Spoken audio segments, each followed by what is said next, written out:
La comparaison de trois groupes ou plus. S'il s'agit des groupes indépendants, donc des groupes différents mais sous mêmes conditions, j'utilise le test d'ANOVA ou le test de Kruskal-Wallis, et cela selon la nature de la variable à comparer. Si la variable est de type intervalle ratio avec une distribution normale en forme de cloche, c'est le test d'ANOVA. Regardez les lunettes, les moustaches et la barbe, trois choses, donc comparer trois groupes ou plus.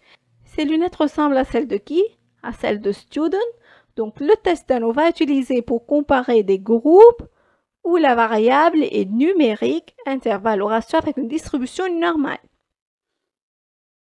Si la variable à comparer est de type ordinal ou que la distribution n'est pas normale, j'utilise le test de Kruskal-Wallis. Regardez leur cravate, elle est formée de trois parties, donc pour comparer trois groupes ou plus. Groupe indépendant, c'est un test de deux personnes. En romain, 2 s'écrit II, I comme indépendant.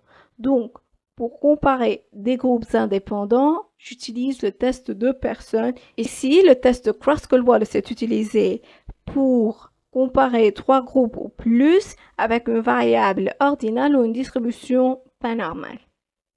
S'il s'agit des groupes appareillés, donc je suis en train de comparer les mêmes sujets mais sous différentes conditions, j'utilise le test d'ANOVA à facteur répété ou repeated measure ou le test de Friedman, et cela selon la nature de la variable à comparer. Si la variable est de type intervalle ou ratio avec une distribution normale en forme de cloche, c'est le test d'ANOVA.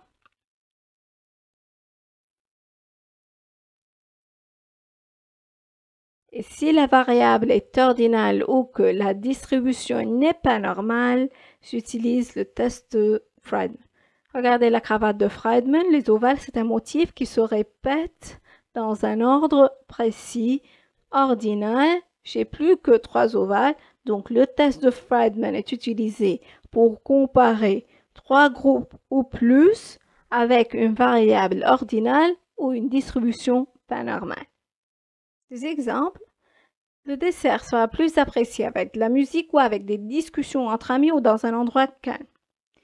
Elle offre le même dessert à ses invités 3 fois à la suite.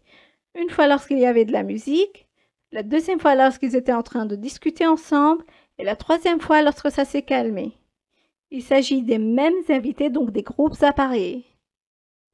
L'appréciation peut être pas bon, moyen et bon, donc une variable de quel type? Ordinal. Comparer 3 groupes appareillés avec une variable de type ordinal. Quel test choisir? Friedman. Le même exemple. Le dessert avec la musique des discussions est dans un endroit calme, donc les mêmes sujets, groupes appareillés, mais l'appréciation est une note sur 10. Donc ça devient de quel type? Intervalle. Comparer 3 groupes appareillés avec une variable de type intervalle, quel test choisir? L'ANOVA, à condition que la variable a une distribution normale.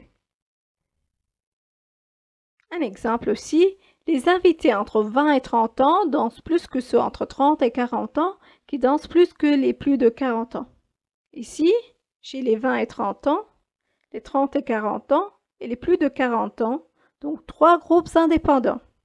La durée de danse est calculée en minutes, donc de quel type? Ratio. Comparer 3 groupes indépendants avec une variable de type ratio, quel test choisir?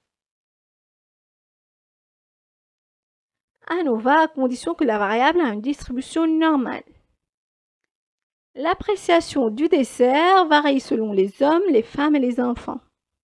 J'ai hommes, femmes, enfants, 3 groupes indépendants.